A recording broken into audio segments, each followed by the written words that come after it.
vaccination only to find out that the vaccines had only to find out that the vaccines had spoiled in the heat. Though he eventually got the shots that he needed. The shots that he needed, he thought, well, this is a problem.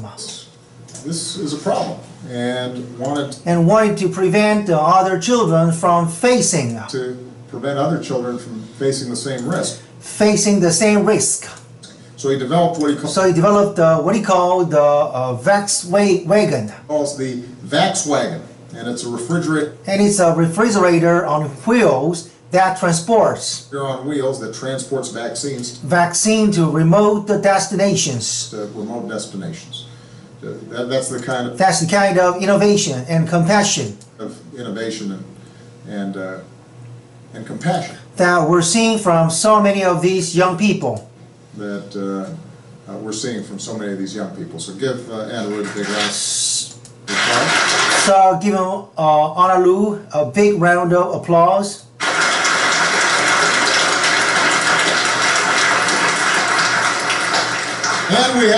And we have Olivia Hollisay, a high school senior. Hennessy, a high school senior from Greenwich. From Greenwich, Connecticut. Where's Olivia? Where's Olivia? There she is. Hi, Olivia. And think about this. Olivia swept. Think about this. So Olivia swept the Google Science Fair. She read about the Ebola epidemic in the news. She decides, I want to make a faster. She decides, I want to make a faster, less expensive test for the disease. As opposed to a lot of adults who are just thinking, how do I avoid getting Ebola?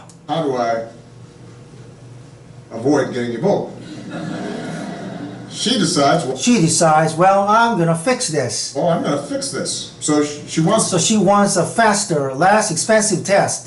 A faster, less expensive test. An old test cost $1,000, took up to 12 hours. $1,000 took up to 12 hours to conduct. Using silk as a base instead. Olivia made the test cost $5. The test cost $5 without requiring refrigeration.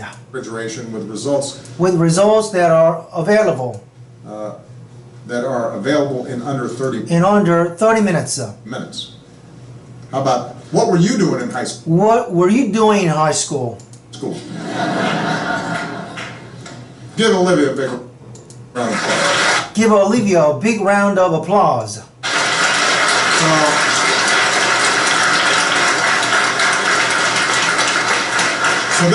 So this is just a small sample of the incredible. This is just a small sample of the incredible talent that is on the display at this science fair. And we couldn't be prouder. To all the students. To all the young people. We could not be proud. We could not be prouder of you. I want to thank the parents. I want to thank the parents and the teachers and the mentors. Parents and the teachers and mentors who stood behind these young people. These young people encouraged them to pursue their dreams. I asked all the young people who I had a chance to meet. All the young people who I had a chance to meet. How did you get in? How did you get interested in this? And there were a couple. Whose parents were in the sciences. But for the majority of them. There was teacher, a mentor, a program. A mentor, a program, something. Something that just got them hooked. And it's a reminder. that the science is not something Science is not something that is out of reach. It's not just for the few. out of reach. It's not just for the few, it's for the many. It's for the many, as long as it's something that As long as it's something that we're weaving into we're our weaving into our curriculum, and it's something that curriculum, and it's something that we're valuing we're valuing as a society.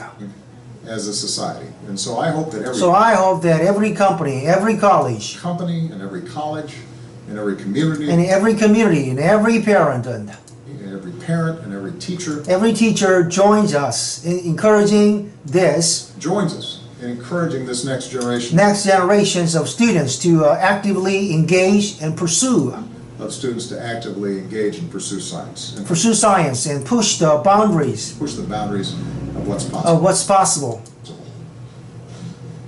We've got to give We got to give all of our young people the tools our young people the tools that they need to they need to explore and discover, explore and discover and to dig and to dig their hands in stuff and experiment their hands and stuff and experiment and invent and uncover something new uncover something new and try things and see hypotheses or experiments. things and see hypotheses or experiments Hypothesis or fail and then learn fail, and then learn how to extract some knowledge from.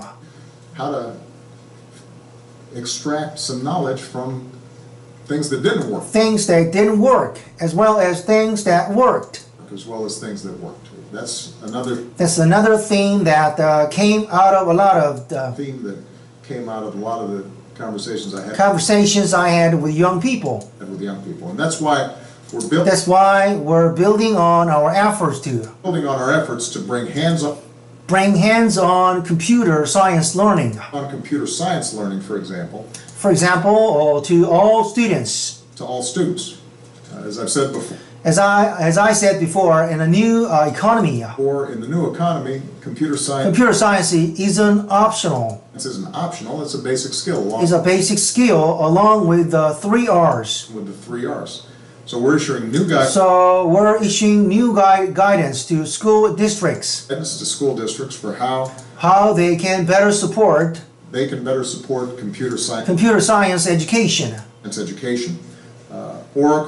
Oracle will invest in getting. Will invest in getting 125. Well, 125,000 more students into computer science classes. 1,000 more students into computer science classes. Give Oracle a big round of applause for that. Oracle, a big round of applause for that. We appreciate that. We appreciate that.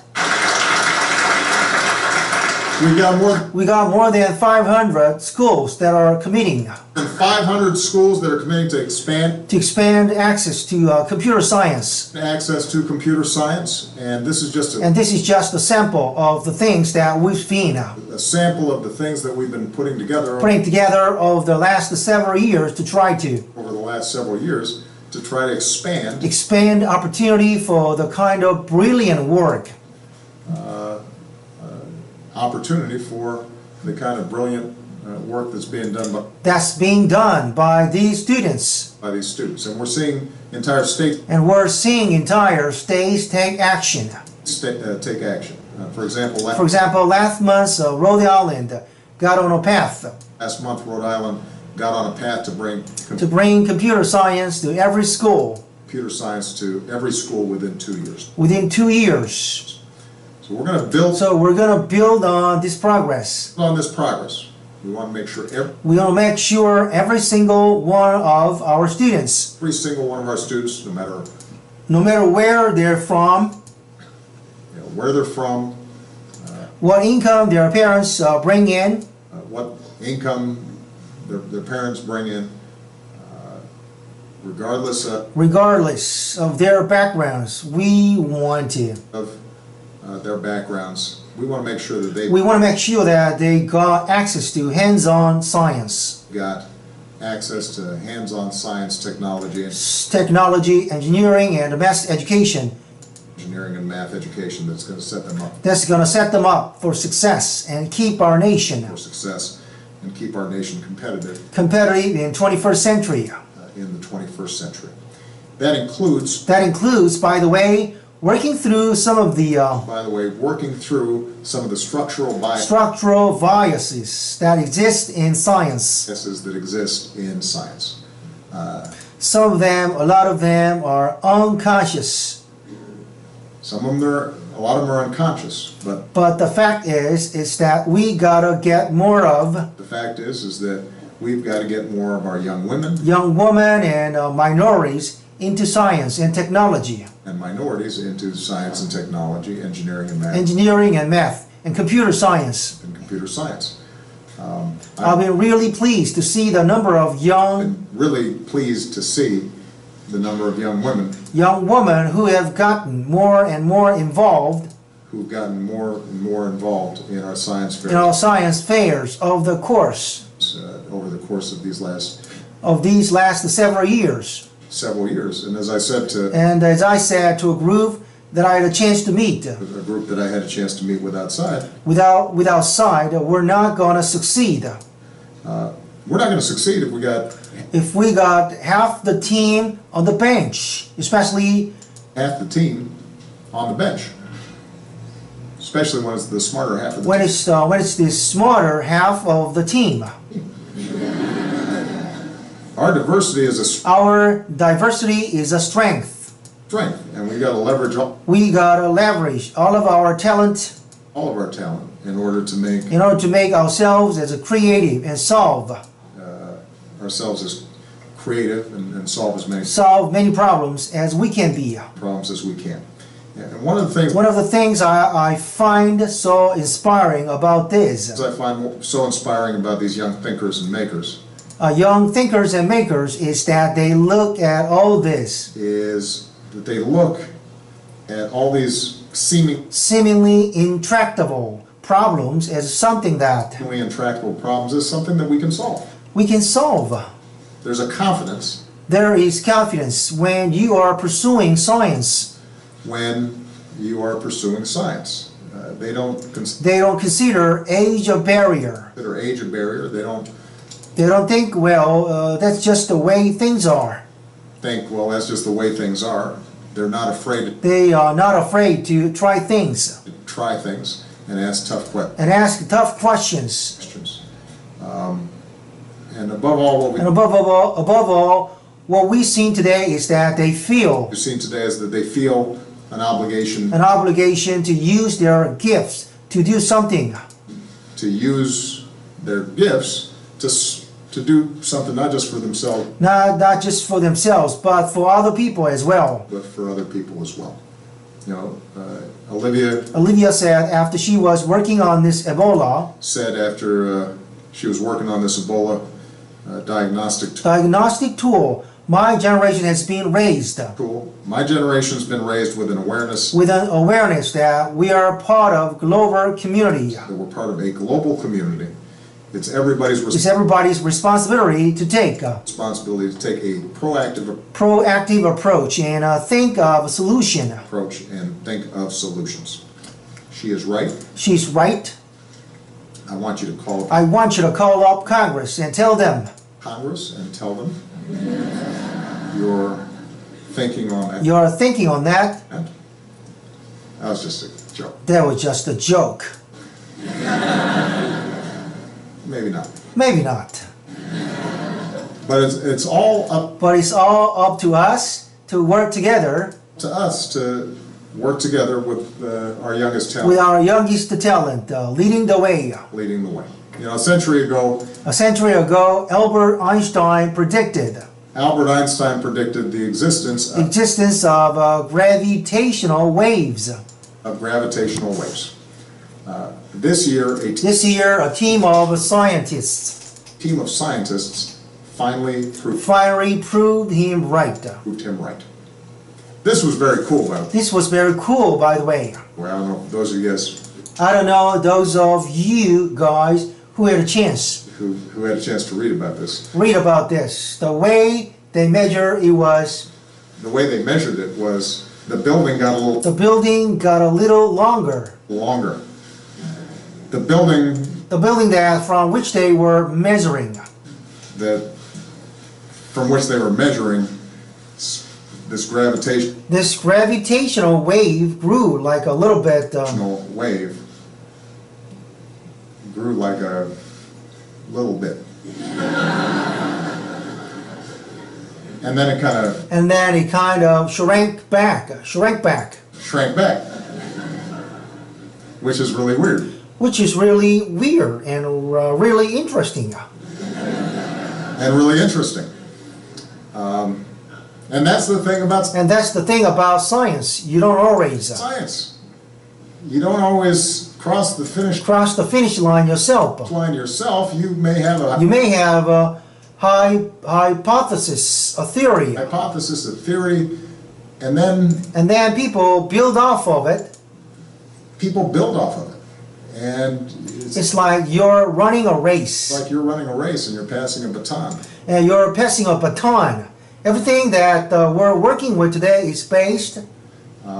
Everything that we're working with today is based on some young person like you 10 years ago. A young person like you 10 years ago, 50 years ago. 50 years ago, 100 or 30, 100 years ago. 100 or 300 years ago. Who were asking themselves the same question. And while even Einstein didn't see all the fruits. Even Einstein didn't see all the fruits of his labor.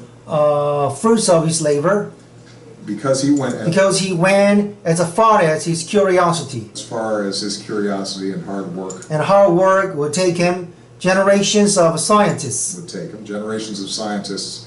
Continue to build on his progress.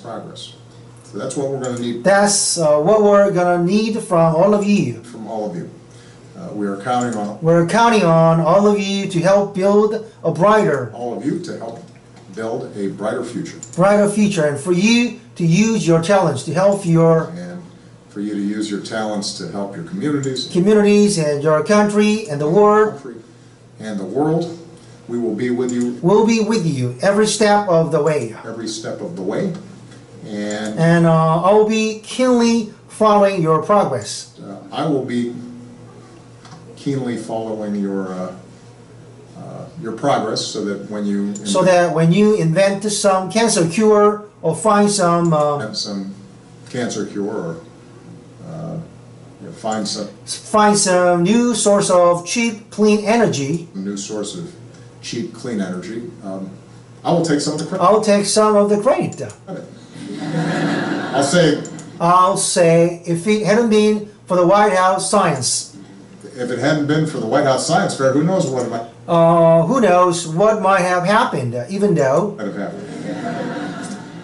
it won't really be my credit to take. So I'm just teasing. Guys, thank you very much. Thank you very much, everybody. Proud of you. Proud of you. Good job.